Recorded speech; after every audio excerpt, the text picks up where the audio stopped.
Now, I've done a lot of portraits. I mean, a lot of portraits, but never as big as the one that I'm planning now. 3 foot by 4 foot. Now, if you're not quite understanding how large and delusional of an idea this is, please let me put the size into perspective. That's the equivalent of 1,728 square inches, 3/4 of the height of an average woman, and the equivalent of painting 197 playing cards. I honestly don't know what I'm doing. Now, obviously I had inspiration. Fabiano Milani, a famous portrait artist from Brazil. His work is breathtaking, and the more you look at it, even looks unreal. And while I have no issues painting regular portraits, if I'm honest, I have no idea how he does it. So I did what any logical person would do. Got to work anyways. First, I needed to figure out who I was gonna paint. I needed a model. What are the odds you'd model for a painting for me? I needed some photos taken of said model.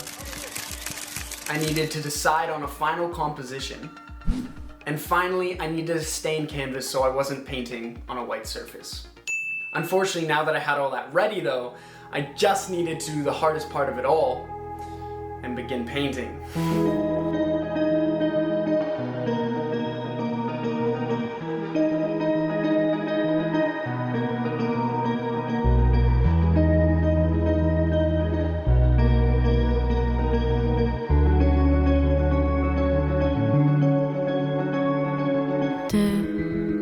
Doigt sur ma peau, poisson dans l'eau, qui ne rêve qu'à s'unir pour survivre. Tes lèvres à moitié chaudes promettent des choses grandioses.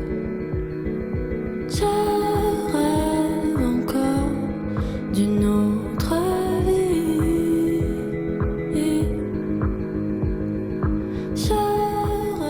Now, up until this point, the painting had honestly gone quite smoothly. I was satisfied with the transitions between skin tones, and the overall color matching was going really well. But the eyes would turn out to be the biggest challenge I would face in this painting. It started out really promising. The shape of everything was accurate, and I was blending it nicely into the rest of the head. But I quickly started to realize that something just wasn't looking right, and the worst part was I had no idea why. In hindsight, I had made the white of the eyes far too white and the iris far too blue and saturated, and it was unfortunately sticking out like a sore thumb. See, the complicated part about an eye from this close-up is that you have to add in a lot of unanticipated details that you just wouldn't honestly have to consider painting a smaller eye. The white of the eyes at this scale is now a combination of greens, blues, grays, and pinks, and really isn't white at all. I ended up not recording a large portion of this process due to the countless hours of frustration and confusion, but I was able to eventually turn the eyes from this to this. And with a much needed coffee break to hold on to any sort of sanity I still had, I was ready to start the lips.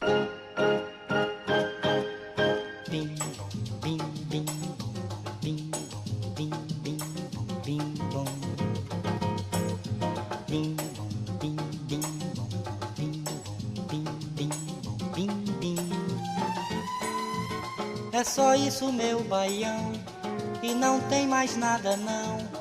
O meu coração pediu assim, só bim, bim, bim, bim, bim. With the lips successfully finished with very few obstacles and the eyebrows well on their way to be completed, I was thankfully beginning to see the light of day with this painting. I feel like at this point I was starting to really crack the code on how to make a portrait of this size successful. I think the main hurdle I faced was honestly with viewing distance. Let me explain. See, I wanted to make it look good from both 2 feet away and 10 feet away. It doesn't really matter how good the lips look from close up if you take 10 steps back and it doesn't really fit the overall portrait. This was complicated to figure out because what you thought was a very blended line close up will probably look like a very hard line from 10 feet away. Take the lips, for example. You'd probably assume, based on how soft and blended this line at the bottom is, that it wouldn't look like a hard line from far away. Well, wrong. It just makes it look normally blended into the skin. This was a headache trying to figure out.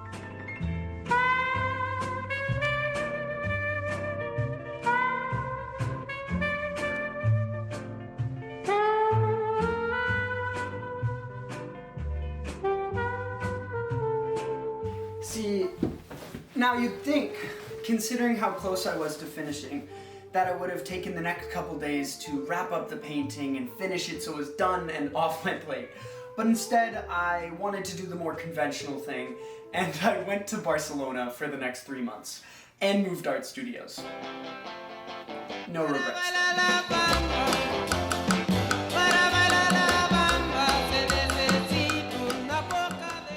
But unfortunately, all good things have to come to an end at some point, and after the most memorable summer of my life, I felt like I had to return to Vancouver and my new art studio and finally knuckle down, focus, and just finish this painting.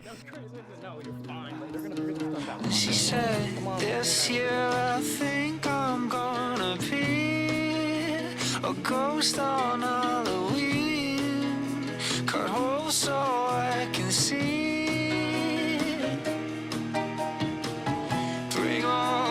Candy home to you, so you get a cab